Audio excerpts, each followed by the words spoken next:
Hello friends, welcome back to my channel. তোমরা সবাই কেমন আছো? আশা করি তোমরা সবাই খুব ভালো আছো। আমিও খুব ভালো আছি। তো তোমরা সবাই ভাবছো হয়তো যে এ খালি শাড়ি পরাতে পরাতেই কেন কথা বলে। হ্যাঁ, সত্যি আমার সময় হয় না অন্য কোনো সময় ভিডিও করবার। তো আমি ভাবলাম কি শাড়ি পরাতে পরাতেই তোমাদের সাথে কথা বলি, কারণ কি শাড়ি পরানোটাও তোমাদেরকে দেখানো হয়ে যাবে, আবার আমার কথাও শেয়ার করা হয়ে যাবে। আর যদি বলো অন্য কোনো ভিডিও, সত্যি আমি ভিডিও করে উঠতে পারছি না, আমি সময় দিতে পারছি না ভিডিও করবার সময় থেকে বেশি আমি এডিটিং করবার সময় পাচ্ছি না, তো সত্যি হয়ে উঠছে না। আর আরেকটা জিনিস কি বলো তো, কিছু কিছু মানুষের না খুব প্রবলেম হয়, ঠিক আছে? এক তো আমার দোকানের ওখানেও কিছু কিছু মানুষের খুব প্রবলেম। আমি কিছু বয়স্ক মানুষের কথা বলবো, কিন্তু সব বয়স্ক মানুষ যে খারাপ হয় তা না। আমার বাড়ির পাশেও একটা ঠাম্মা থাকে, সে খুব ভালো। আবার অনেক এরকম চেনা পরিচিত আছে যারা খুব ভালো হয়, কিন্তু অনেকজন আছে খুব, মানে কি বলবো, কীরকম টাইপের আমি বলে বোঝাতে পারবো না। মানে সব সময় পরনিন্দা, পরচর্চা, কে কি করছে, কে কি জামা কাপড় পরেছে, কে কি খেলো, কে কোথায় যাচ্ছে, এইসব নিয়েই ব্যস্ত থাকে। নিজের ঘরে কোনো কাজকর্ম নেই, শুধু খালি কে কি কোথায় কি করছে সেটা নিয়েই ব্যস্ত। আকাজ কুকাজ করার জন্য ওদের প্রচুর সময় রয়েছে। তো সেরকমই আমাদের দোকানের পাশেও একজন রয়েছে, এবং আমাদের পাড়ায় বাড়িতে তো রয়েইছে। আমি যখনই ভিডিও এডিটিং করতে যাই, ভাবি আমি করব, তখনই এত চেঁচানোর ধুম পড়ে যে আমার মানে সত্যি আমার এডিটিং করবার সময় হয় না। আর রাত্রিবেলায় ভাবি যে আমি রাত্রিবেলায় এডিটিং করব, সারা দিন দোকানে থেকে তারপরে ভোরবেলায় উঠতে হয় মেয়ের স্কুলের জন্য। আর রাত্রিবেলায় এডিটিং করতে বসলে মিনিমাম, তোমরা সবাই জানো যারা ইউটিউবের মধ্যে আছো, তারা সবাই জানো এডিটিং করতে মোটামুটি 1.5-2 ঘন্টা সময় লাগে। তো 1.5-2 ঘন্টা সময়ের মধ্যে মানে সত্যি বলতে আমি এখনও কথা বলেই উঠতে পারিনি। আমি এত গুছিয়ে কথা বলতে পারি না। তো 14 বার ধরে ওই মানে কথাটা বলে তারপরে আবার কথাটা কেটে আবার নতুন করে বসানো, আমার এই করতে করতেই আমার প্রায় যার 1.5 ঘন্টা লাগে, আমার সেটা 3 ঘন্টা লাগে। তো এটা আমার নিজের ফল্ট, এটা আমার নিজের ফল্ট, কারণ যে আমি পারি না। সত্যি আমি কথা গুছিয়ে বলতে এখনও অবধি শিখলাম না, ম্যামা গ্যাগা করেই গেলাম ইউটিউবে। সত্যি আমি পারি না এখনও অবধি গুছিয়ে কথা বলতে। তো তোমরা একটু মানিয়ে গুছিয়ে নিও, তোমরা তোমার পরিবার, তোমরা একটুখানি মানিয়ে গুছিয়ে নিও। তোমরা সব বোঝো, তোমরা সব জানো। তো আমার সত্যি খুব সমস্যা হয়, আমি অন্য কোনো ভিডিও করবার সময় পাই না। আর দেখো ডেমিকে যে শাড়িটা পরাচ্ছি, সত্যি বলতে শাড়িটা সবার আগে আমারই কি ভালো লাগছে, কিন্তু নিজের দোকানে সব শাড়ি যদি আমার নিজের ভালো লাগে তাহলে বাকিদেরকে কি দেবো। সেই জন্য সব থেকে পছন্দের যে কালারগুলো ভালো লাগে আমার, যে শাড়িগুলো আমার নিজের পছন্দ হয়, সেইগুলোই আমি সবার আগে ডেমিকে পরাই, যাতে কি সবার ভালো লাগে।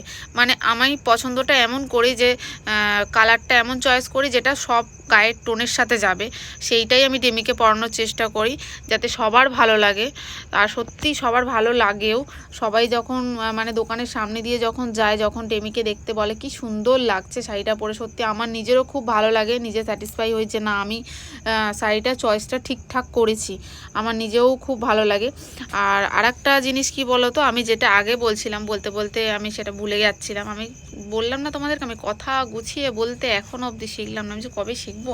আর এই আমার ছানা এডিটিং করবো কি, আমার ছানা আমার পাশ দিয়ে ঘুরেই যাচ্ছে। তো যাই হোক, সবাইকে নিয়েই চলতে হবে।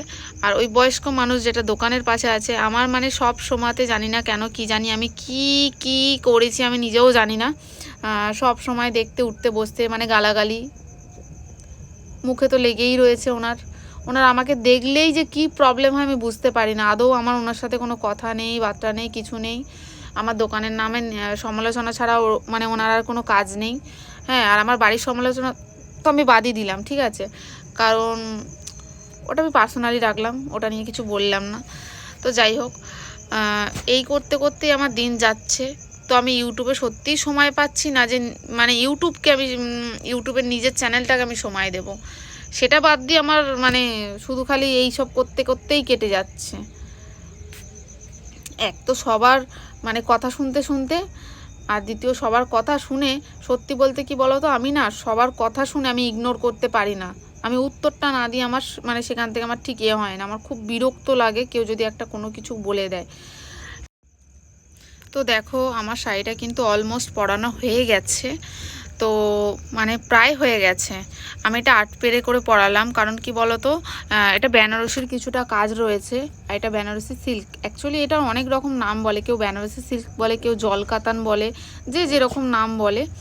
তো যাই হোক, শাড়িটা দেখতে খুবই সুন্দর, আর কাস্টমাররা নিয়েও খুব খুশি, স্যাটিসফাই হয়েছে।